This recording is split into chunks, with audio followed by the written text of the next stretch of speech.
Assalamualaikum warahmatullahi wabarakatuh. Perkenalkan, kami dari kelompok 6 ingin mempresentasikan tentang seluk-beluk kalimat. Yang pertama yang ingin kami sampaikan adalah pengertian kalimat itu sendiri. Kalimat merupakan satuan gramatikal yang terdiri minimal subjek dan predikat dan bermakna lengkap. Sebagai satuan gramatikal, kalimat dibentuk oleh komponen pendukungnya, seperti kata, frasa, dan klausa. Dalam KBBI sendiri, kalimat adalah kesatuan ujar yang mengumpatkan suatu konsep pikiran dan perasaan. Arti lainnya adalah perkataan. Masih menurut KBBI, arti kalimat adalah satuan bahasa yang berdiri sendiri, mempunyai pola, intonasi final, dan secara aktual dan potensial yang terdiri atas klausa. Sekurang-kurangnya, kalimat dalam ragam resmi, baik lisan maupun tulisan, harus memiliki sebuah subjek, majemuk, dan predikat. Bila tidak memiliki kedua unsur tersebut, pernyataan itu bukan kalimat melainkan sebuah frasa. Di sini kalimat dibagi menjadi dua, yaitu kalimat tunggal dan kalimat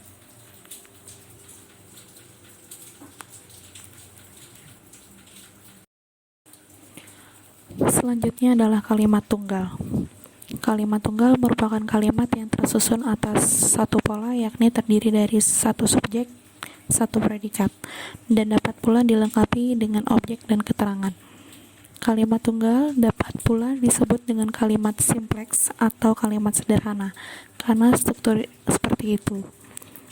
Kalimat tunggal hanya berisikan satu informasi inti dan tidak mempunyai anak kalimat. Ciri-ciri kalimat tunggal adalah: yang pertama, pada kalimat tunggal selalu diawali dengan huruf kapital.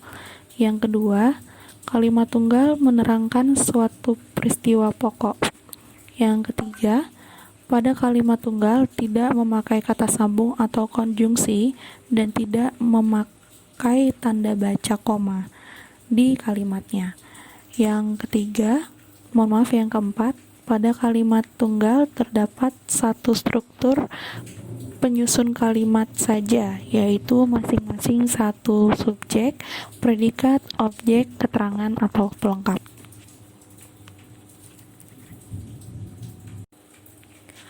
Berikut adalah ciri-ciri kalimat tunggal dan contoh kalimat tunggal. Menurut kata penyusunannya atau predikatnya, kalimat tunggal dikategorikan menjadi beberapa jenis atau macam. Yang pertama, kalimat tunggal nominal. Kalimat tunggal nominal merupakan jenis kalimat tunggal yang predikatnya dalam bentuk kata benda atau nomina. Di bawah ini beberapa contoh kalimat tunggal, antara lain: yang pertama, pamanku seorang petani; yang kedua, ibuku seorang guru; yang ketiga, kakaknya seorang arsitek; yang keempat, Andi anak Pak Eko; yang kelima, Ana siswi dari SD.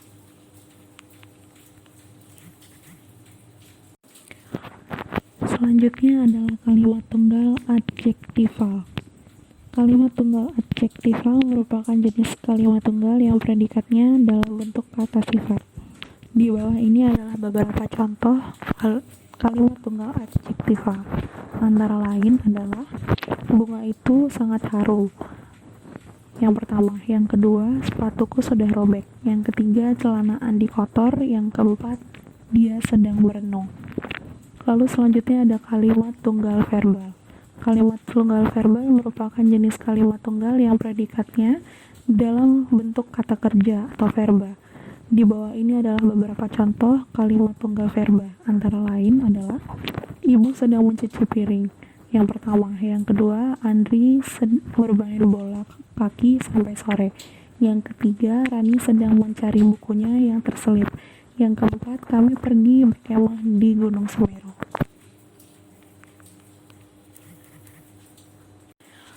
Selanjutnya adalah kalimat tunggal preposisional. Kalimat tunggal preposisional merupakan jenis kalimat tunggal yang memakai kata depan sebagai unsur predikatnya. Di bawah ini adalah beberapa contoh kalimat tunggal preposisional. Antara lain adalah: ada tikus di bawah ranjang tidurku. Yang pertama. Yang kedua, Linda pergi ke toko buku. Yang ketiga, aku masih di rumah. Yang keempat, kami segera ke sana sekarang. Yang kelima, ayah sedang ada di kantor. Lalu selanjutnya ada kalimat tunggal numerial.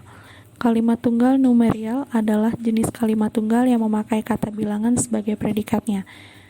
Di bawah ini adalah beberapa contoh kalimat tunggal numerial, antara lain, yang pertama, harga laptop itu sekitar 5 juta. Yang kedua, aku mempunyai 2 pasang sepatu.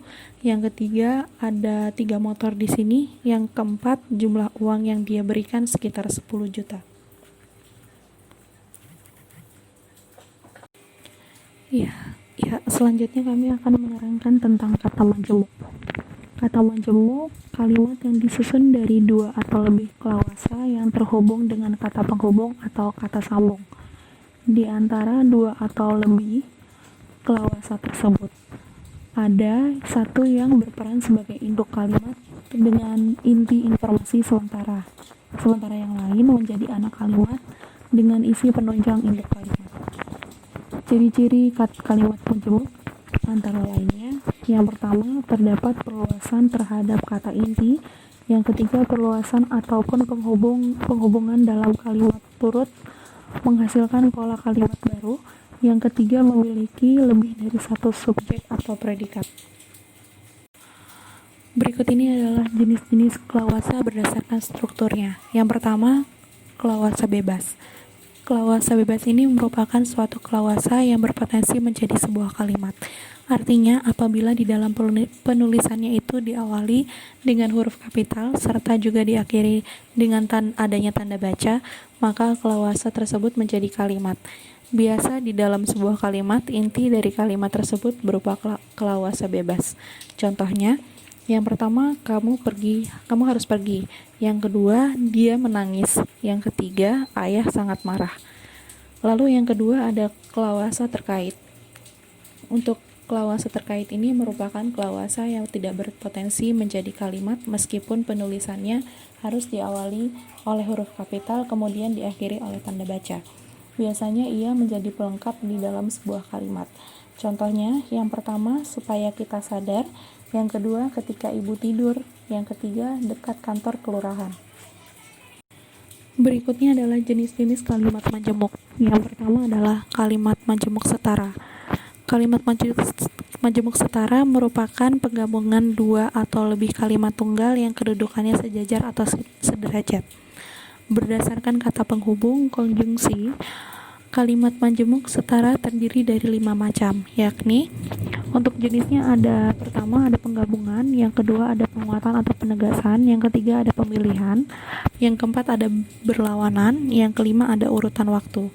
Dan tentang konjungsinya, yang penggabungan itu adalah dan, penguat atau pengesahan adalah bahkan, yang ketiga itu pemilihan adalah atau, berlawanan adalah sedangkan urutan waktu, kemudian lalu atau lantas.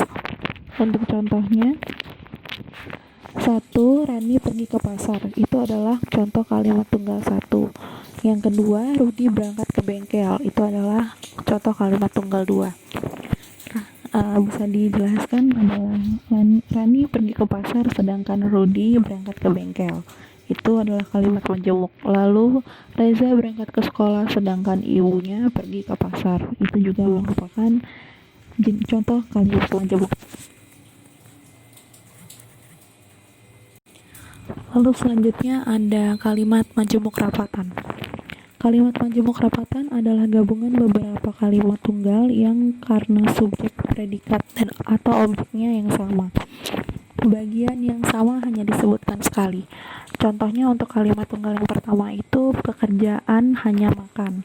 Lalu untuk kalimat tunggal kedua pekerjaannya hanya tidur. Lalu yang ketiga adalah pekerjaannya hanya merokok. Pekerjaannya hanya makan, tidur, dan merokok itu merupakan kalimat majemuk rapatan. Lalu yang selanjutnya ada kalimat majemuk bertingkat.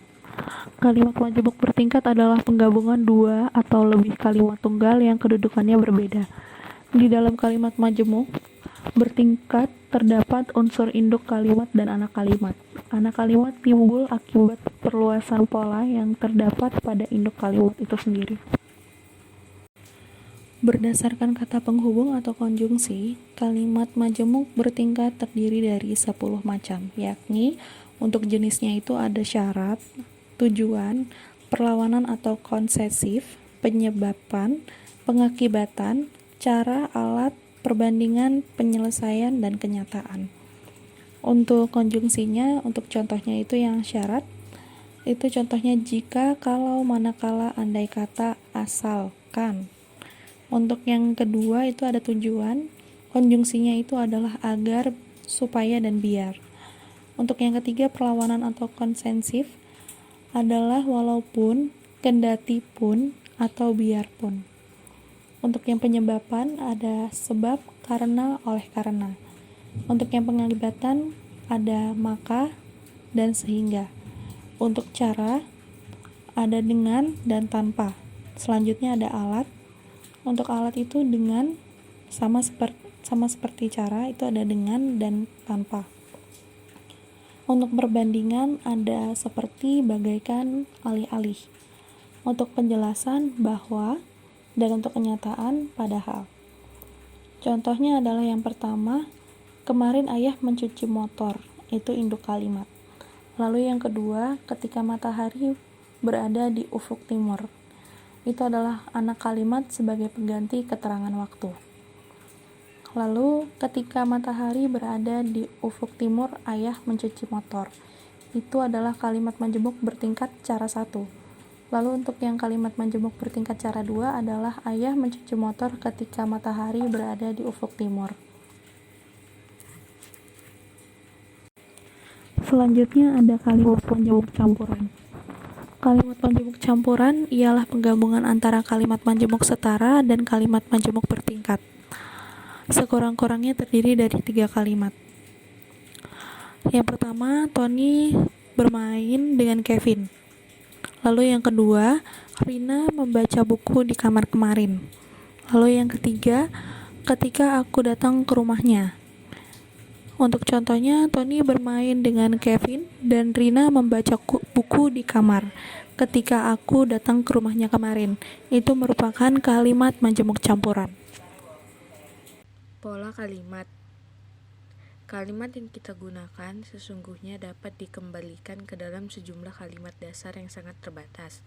Dengan perkataan lain, semua kalimat yang kita gunakan berasal dari beberapa pola kalimat dasar saja. Sesuai dengan kebutuhan kita masing-masing, kalimat dasar tersebut kita kembangkan, yang pengembangannya itu tentu saja harus didasarkan pada kaidah yang berlaku. Berdasarkan keterangan sebelumnya, dapat ditarik kesimpulan bahwa kalimat dasar ialah kalimat yang berisi informasi pokok dalam struktur inti, belum mengalami perubahan. Perubahan itu dapat berupa penambahan unsur seperti penambahan keterangan kalimat ataupun keterangan subjek, predikat, objek, ataupun pelengkap. Kalimat dasar dapat dibedakan ke dalam 8 tipe sebagai berikut. 1. Kalimat dasar berpola SP. Kalimat dasar tipe ini memiliki unsur subjek dan predikat. Predikat kalimat untuk tipe ini dapat berupa kata kerja, kata benda, kata sifat, atau kata bilangan. Misalnya, 1. Mereka subjek sedang berenang, predikat yang berupa kata kerja. 2. Ayahnya subjek, guru SMA, predikat yang berupa kata benda. Ketiga, gambar itu subjek, bagus, predikat yang berupa kata sifat. 4. Peserta penataran ini subjek 40 orang, predikat yang merupakan kata bilangan. 2. Kalimat dasar berpola SPO. Kalimat dasar tipe ini memiliki unsur subjek, predikat, dan objek. Subjek merupakan nomina atau frasa nominal. Predikat berupa verba transitif dan objek berupa nomina atau frasa nominal. Misalnya, mereka subjek sedang menyusun predikat karangan ilmiah objek. 3. Kalimat dasar berpola SPPL. Kalimat dasar tipe ini memiliki unsur subjek, predikat, dan pelengkap. Subjek berupa nomina atau frasa nominal, predikat berupa verba intransitif atau kata sifat, dan pelengkap berupa nomina atau adjektiva. Misalnya, anaknya berternak ayam. Anaknya subjek, berternak predikat, ayam pelengkap. 4. Kalimat dasar berpola SPOPL. Kalimat dasar tipe ini memiliki unsur subjek, predikat, objek, dan pelengkap. Subjek berupa nomina atau frasa nominal, predikat berupa verba transitif, objek berupa nomina, atau frasa nominal, dan pelengkap berupa nomina atau frasa nominal. Misalnya, dia mengirimi saya surat, dia subjek, mengirimi predikat, saya objek, surat pelengkap. 5. Kalimat dasar berpola SPK. Kalimat dasar tipe ini memiliki unsur subjek, predikat, dan harus memiliki unsur keterangan karena diperlukan oleh predikat. Subjek berupa nomina atau frasa nominal, predikat berupa verba intransitif, dan keterangan berupa frasa berpreposisi. Misalnya, mereka berasal dari Surabaya. Mereka subjek, berasal predikat, dari Surabaya keterangan. 6. Kalimat dasar berpola SPOK. Kalimat dasar tipe ini memiliki unsur subjek, predikat, objek, dan keterangan. Subjek berupa nomina atau frasa nomina, predikat berupa verba transitif, objek berupa nomina atau frasa nominal, dan keterangan berupa frasa berpreposisi. Misalnya, kami memasukkan pakaian ke dalam lemari. Kami subjek, memasukkan predikat, pakaian objek ke dalam lemari, keterangan. 7. Kalimat dasar berpola SPPLK. Kalimat dasar tipe ini memiliki unsur subjek, predikat, pelengkap, dan keterangan. Subjek berupa nomina atau frasa nominal, predikat berupa verba intransitif atau kata sifat, pelengkap berupa nomina atau adjektiva, dan keterangan berupa frasa berpreposisi. Misalnya, Ungu bermain musik di atas panggung. Ungu subjek, bermain predikat, musik pelengkap, di atas panggung keterangan. 8. Kalimat dasar berpola SPOPLK. Kalimat dasar tipe ini memiliki unsur subjek, predikat, objek, pelengkap, dan keterangan. Subjek berupa nomina atau frasa nominal, predikat berupa verba intransitif, objek berupa nomina atau frasa nominal, pelengkap berupa nomina atau frasa nominal, dan keterangan berupa frasa berpreposisi. Misalnya, dia mengirimi ibunya uang setiap bulan. Dia subjek, mengirimi predikat, ibunya objek, uang pelengkap, setiap bulan keterangan. Unsur-unsur pembentuk kalimat, seluk-beluk kalimat. A. Frasa. Sebelum mendalami materi ini lebih lanjut, mari kita pelajari klausa dan frasa terlebih dahulu. 1. Frasa.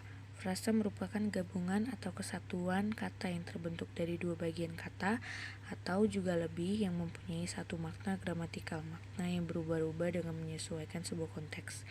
Lebih simpelnya, frasa ini adalah gabungan atau pengelompokan dari dua kata atau lebih, namun tidak bisa membentuk kalimat yang sempurna oleh sebab tidak mempunyai predikat. Ciri-ciri frasa: 1. Terdiri dari dua kata atau lebih. 2. Tidak mengandung predikat. 3. Memiliki fungsi gramatikal dalam kalimat. Contoh kalimat frasa: 1. Bermain bola. 2. Mawar merah. 3. Seragam sekolah baru. 4. Ayam goreng. 5. Mencuci tangan dan kaki. Jenis-jenis frasa berdasarkan fungsi unsur pembentuk, jenis, dan kesatuan. Berdasarkan fungsi unsur pembentukannya, frasa dibagi menjadi dua jenis, yakni frasa endosentrik dan frasa eksosentrik. Frasa eksosentrik yaitu frasa yang kedua unsur pembentuknya tidak memiliki peran yang sama. Contohnya, kami akan pergi ke Medan untuk mengunjungi nenek. Unsur pertama berupa preposisi ke, unsur kedua berupa Medan. Apabila salah satu unsurnya dihilangkan, maka kalimat akan rancu. Frasa endosentrik dibagi menjadi 3. Pertama, frasa endosentrik koordinatif, yaitu frasa yang dibentuk oleh kedua unsur yang setara. Kesetaraannya dapat dihubungkan dengan konjungsi dan serta atau. Contohnya suami, istri, baik, buruknya, pendidikan, dan pembinaan. Kedua, frasa endosentrik atributif, yaitu frasa yang dibentuk oleh kedua unsur yang tidak setara. Kedua unsurnya tidak dapat dihubungkan dengan konjungsi dan serta atau. Hal itu karena kedua unsurnya tidak memiliki hubungan. Contohnya, rumah sakit, mawar hitam, kepala sekolah. Ketiga, frasa endosentrik apositif, yaitu frasa yang kedua unsurnya saling menjelaskan dan menguatkan. Contohnya, Reza Rahardian, aktor berbakat Indonesia yang meraih penghargaan dari Festival Film Internasional. Unsur subjek pada kalimat tersebut saling menguatkan atau menjelaskan, yakni Reza Rahardian, aktor berbakat Indonesia. Berdasarkan jenisnya, frasa verbal, yaitu frasa yang mempunyai inti kata kerja dalam unsur pembentukannya dan juga dapat difungsikan ialah sebagai pengganti kedudukan kata kerja dalam suatu kalimat. Contoh, 1 sedang tidur, 2 akan muncul, 3 baru datang, 4 tidak makan. Frasa nomina, yaitu frasa yang mempunyai inti kata benda dalam unsur pembentukannya dan juga dapat difungsikan ialah sebagai pengganti dari kata benda. Contoh, 1 rumah kayu, 2 sepatu kaca, 3 lemari besi, 4 buku gambar. Frasa adjektiva adalah suatu frasa yang mempunyai inti berupa kata sifat dalam unsur pembentukannya. Contoh, 1 sangat baik, 2 cukup mahal, 3 sangat cepat mahal sekali, 4 lumayan mahal.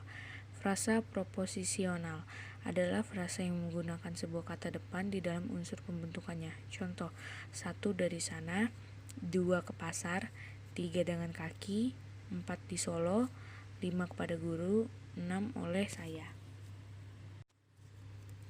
Berdasarkan kesatuan, frasa biasa, frasa yang memiliki makna sebenarnya. Contoh, ibu membeli sayur bayam. Frasa idiomatik, frasa yang mempunyai atau memiliki makna baru atau makna yang bukan sebenarnya denotasi. Contoh, orang tua saya pergi ke luar kota. Frasa ambigu, frasa ambigu ialah suatu frasa yang memiliki makna dua atau ganda dalam pemakaian kalimat. Contoh, tangan panjang. Klausa. Klausa adalah gabungan kata yang terdiri dari subjek dan predikat. Artinya, klausa hampir sama dengan kalimat karena klausa berpotensi menjadi sebuah kalimat. Bedanya hanya di intonasi akhirnya. Jika klausa intonasi akhirnya datar sedangkan kalimat sudah diakhiri, tandanya intonasinya sudah diakhiri, yaitu terdapat salah satu dari tanda titik, tanda seru, dan tanda tanya. Ciri-ciri klausa yaitu terdiri dari dua kata atau lebih, mengandung subjek dan predikat, memiliki fungsi gramatikal dalam kalimat, tidak memiliki intonasi akhir dan tanda baca. Klasifikasi macam jenis klausa berdasarkan struktur, fungsi, kelengkapan unsur, dan fungsi predikatnya. Jenis-jenis klausa berdasarkan fungsinya.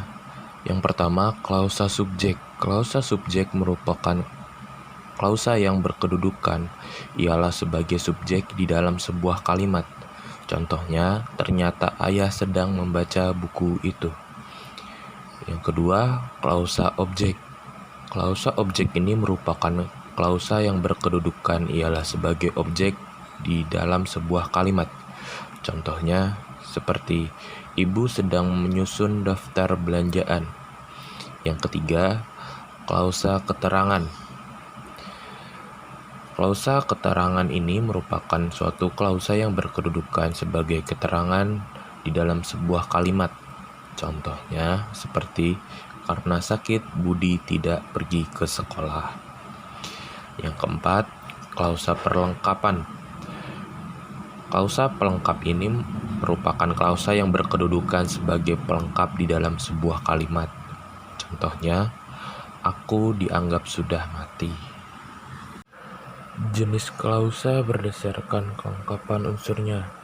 Yang pertama, klausa lengkap, yaitu klausa yang mempunyai unsur subjek serta predikat. Apabila subjek yang di awal disebut klausa lengkap susun biasa. Namun, apabila subjek yang berada di belakang predikat, maka disebut dengan klausa lengkap susun balik atau inversi. Contohnya, mereka sedang bekerja. Ibu sedang memasak. Rian sekolah hari ini. Yang kedua, klausa tak lengkap. Klausa tak lengkap ini ialah jenis klausa yang hanya mempunyai unsur predikat tanpa subjek. Contohnya, terpaksa berhenti dari pekerjaannya, sudah pergi dari tadi siang, sedang membuat kue. Oke, selanjutnya berdasarkan fungsi predikatnya. Yang pertama, klausa verbal. Klausa verbal ini merupakan klausa yang predikatnya itu berupa kata kerja. Contohnya, kami berlari atau ibu memasak. Yang kedua, klausa nominal. Klausa nominal ini merupakan klausa yang predikatnya itu berupa kata benda. Contohnya, ibu seorang guru atau dia siswa SMA. Yang ketiga, klausa adjektival. Klausa adjektival ini adalah klausa yang disusun oleh kata sifat. Contohnya, baju yang mahal atau cerdas sekali. Yang keempat, klausa preposisional. Preposisional. Klausa preposisional ini merupakan klausa yang predikatnya itu ialah frasa dari kata depan atau preposisi. Contohnya seperti dari pasar malam atau menuju ke sekolah. Yang terakhir, klausa numeral. Klausa numeral ini merupakan klausa yang predikatnya itu berupa kata atau juga frasa numerial atau bilangan. Contohnya 2 juta sebulan atau 3 kali sehari. Sekian, terima kasih. Apabila ada terjadi kesalahan dalam presentasi kami mohon maaf yang sebesar-besarnya. Wassalamualaikum warahmatullahi wabarakatuh.